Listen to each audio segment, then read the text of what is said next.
Bonjour, notre intervention est intitulée Les deux pôles de l'existence, le doublement entre la pure production dans les actes et leur occultation dans les signes.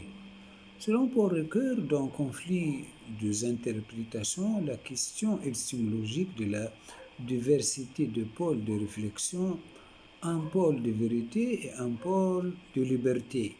Ceux du cogito est dépassé au profit d'une problématique plus radicale, celle de l'existence.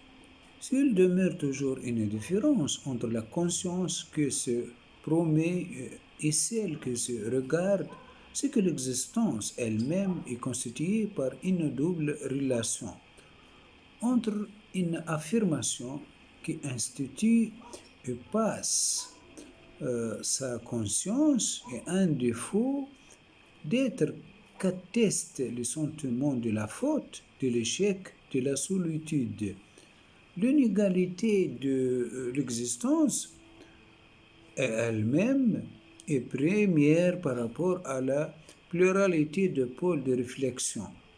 C'est elle qui met au centre de la philosophie la tâche de s'approprier l'affirmation originaire à travers les signes de son activité dans le monde ou dans l'histoire. C'est elle qui fait de cette philosophie une éthique au sens fort et vaste que Spinoza a donné à ces mots, c'est-à-dire une histoire exemplaire du désir d'être. En d'autres termes, l'éthique comme sphère de décision. Que devient dans cette éthique la théorie des signes dont la double esquisse se rencontre dans la théorie des motifs et de la valeur? C'est le deuxième thème qui englobe maintenant le premier. Mais s'il peut maintenant jouer ce rôle, c'est qu'il est lui-même dégagé d'une théorie préalable. Il ne suppose plus qu'une chose, le rapport que la liberté noue avec le monde au cœur de l'œuvre. En effet, ce qui suit immédiatement l'inégalité de l'existence à elle-même, c'est l'alternance entre deux mouvements, celui d'une concentration du moi à sa source et celui de son expansion dans le monde. Remplacer dans le champ de cette alternance le problème de la valeur prend une signification nouvelle, ce que la réflexion saisit affirme comme conscience pure de soi. Le moi se l'approprie comme valeur dans la mesure même où il se crée et devient réellement pour soi. Autant dire que la valeur apparaît en vue de l'existence pour l'existence. Quand la conscience pure de soi s'infléchit déjà vers le monde pour y devenir principe ou règle de l'action, en même temps que mesure de la satisfaction dans une conscience concrète. C'est dans ce mouvement que nous retrouvons l'oubli de l'acte dans le signe. La valeur est toujours liée à une certaine occultation du principe que la fonde et la soutient.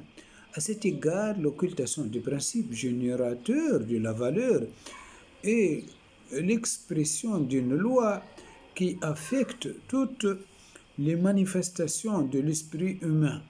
Ce que Maine-Debrun dit de signes, c'est-à-dire des actes qui révèlent à la conscience sa puissance constitutive, il faut le dire également de valeur. Et pourtant, cette occultation n'est point de munition au fléchissement des principes, comme dans les philosophies néo-platoniciennes de l'intelligible, les risques de trahison sur le chemin même de l'épreuve hors de laquelle il n'est point d'appropriation de soi. Peut-on aller plus loin que cette loi des signes? Nabert suggère que le glissement du prédicat de valeur courageux, généreux, à l'essence du courage, de la bonté, procède de l'oubli du caractère fondamental de l'esprit, de s'affecter par ses propres créations. C'est cette affectation de soi par soi, déjà invoquée par Kant dans la deuxième édition de la critique, qui rend possible le dédoublement du mouvement générateur et de loi intérieure de ce mouvement. Une essence née lorsque l'acte créateur se retire de cette création, de ce rythme d'existence intime, offert désormais à la contemplation, l'affectation de soi par soi paraît bien être une sorte d'inertie de l'imagination productrice. Il est manifeste que l'idéalité de valeur connue n'est rien de plus que l'idéalité de création, de direction permanente née de l'imagination productrice et devenue règle d'action et d'évaluation pour la conscience individuelle.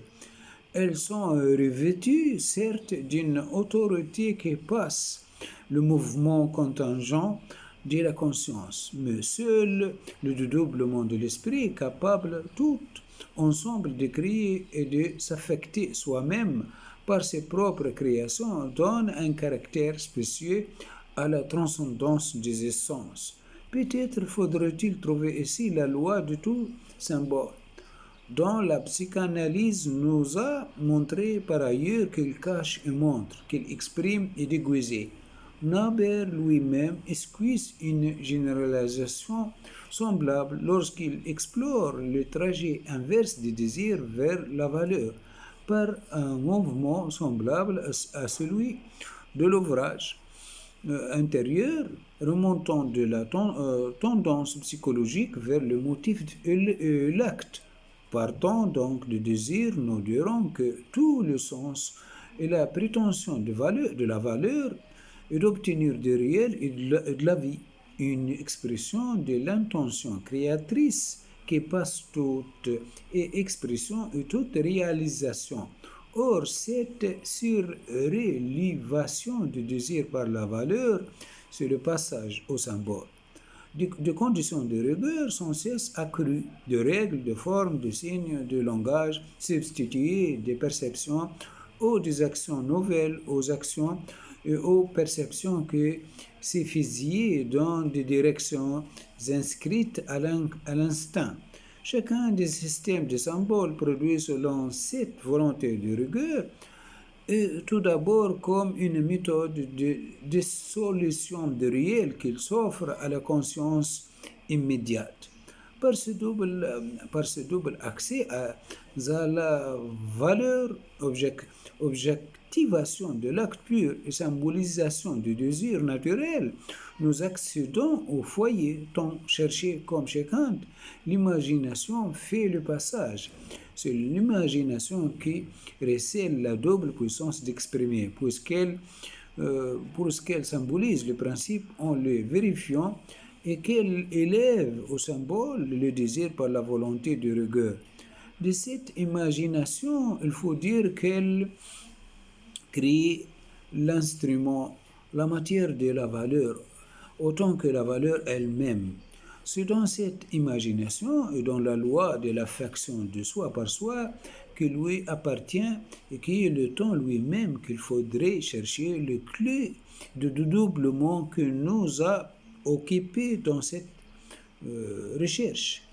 C'est comme dirait que la création jaillit, mais c'est comme tant que ses œuvres s'est déposées en arrière de la durée et demeurait inerte, offerte au regard comme des objets à contempler ou des essences à imiter. S'il fallait résumer sous un seul titre ce jeu de manifestation, d'occultation dans le motif et dans la valeur, c'est celui du phénomène qu'il faudrait préférer. Le phénomène, c'est la manifestation dans une expression saisissable d'une opération intérieure que ne peut s'assurer de ce qu'elle est qu'en s'efforçant vers cette expression. Le phénomène est le corrélat de cette assurance de soi dans la différence à soi-même, parce que nous ne sommes pas immédiatement en possession de nous-mêmes, mais toujours inégaux à nous-mêmes, parce que, selon l'expression de l'expérience intérieure de la liberté, nous ne produisons jamais l'acte total que nous rassemblons et projetons dans l'idéal d'un choix absolu. Il nous faut sans fin nous approprier ce que nous sommes à travers les expressions multiples de notre désir d'être. Le détour du phénomène est alors fondé dans la structure même de l'affirmation originaire comme différence et comme rapport entre la conscience pure et la conscience réelle. La loi du phénomène, c'est indivisiblement une loi d'expression et d'occultation. On comprend alors que le monde sensible tout entier et tous les êtres avec qui nous avons commerce nous apparaissait parfois comme un texte à déchiffrer. Pour employer un langage que l'œuvre de Naber semble encourager parce que la réflexion n'est pas une intuition de soi par soi. Elle doit être une herméneutique dont le vœu le plus profond est de voir relier le langage symbolique à la compréhension de soi. C'est dans l'idée de valeur que la convertibilité de la liberté et de la raison apparaît. L'idée de valeur offre ainsi le même caractère mixte que celle de motif, psychologie de la liberté et de psychologie de la volition. La valeur regarde à la fois du côté de la norme objective et du côté de l'adhésion contingente de la conscience. La raison ne peut fournir que deux normes. C'est la synthèse de ces normes et de la liberté qui donne des valeurs. Il n'y a de valeur que par une adhésion contingente de la conscience aux normes d'une pensée faite pour l'impersonnalité. L'objectivité de valeur exprime la résistance de normes à notre désir. Leur subjectivité exprime le consentement sans lequel la valeur ne serait qu'une force. Ce double visage de la valeur semble à celui du motif, dans l'occasion de même de doublement. L'oubli de l'initiative qui soutient la valeur produit le même effacement de la conscience devant la valeur de l'ordre. C'est le même transfert du sujet de l'action vers le pôle d'entendement ou de raison qui donne à l'idéal son apparence, extériorité. Ce transfert est loin d'être une déchéance. Grâce à lui, je peux me gérer. Néanmoins, c'est une pente qu'il faut sans cesse remonter afin de délivrer la spontanéité première, de précéder les actes de la contemplation et de la fascination de l'ordre. Voilà, notre intervention est terminée. Merci bien de votre attention. Au revoir.